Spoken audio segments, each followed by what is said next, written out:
शेतकरी मित्रांनो, गव्हामध्ये जर जास्तीत जास्त फुटवे आवश्यक आहे. आता बऱ्याच शेतकऱ्यांचा मेसेज येतोय, फुटवे गावात होत नाहीये, फुटव्यांचं प्रमाण वाढलं पाहिजे. तर मित्रांनो, साधारण गहू 1 महिन्याचा झाल्यानंतर जर तुम्ही फवारणी केली तर फवारणीमध्ये आपल्याला फुटव्यासाठी फॉस्फरसची आवश्यकता असते आणि विद्राव्य खताच्या फॉस्फरसमध्ये म्हणजे 1261 या खतामध्ये फॉस्फरसचं प्रमाण 61% असतं.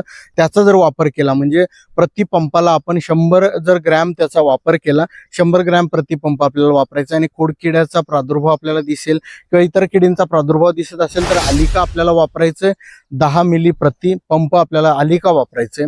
त्याचबरोबर मित्रांनो, तुम्हाला जर जास्तीत जास्त फुटवे आवश्यक असेल तर त्यासाठी टॉनिक म्हणजे बायोविटा एक्स 50 मिली प्रति पंप किंवा इसाबियन सारखं टॉनिक सुद्धा आपण वापरू शकतो, ज्याने जास्तीत जास्त फुटवे येतील, हिरवेगारपणा येईल. आणि तरीही तुम्हाला जर जास्त पिवळेपणा वाटत असेल मित्रांनो तर चिलेटेड झिंकचा देखील वापर शेतकरी मित्रांनो तुम्ही या फवारणी बरोबर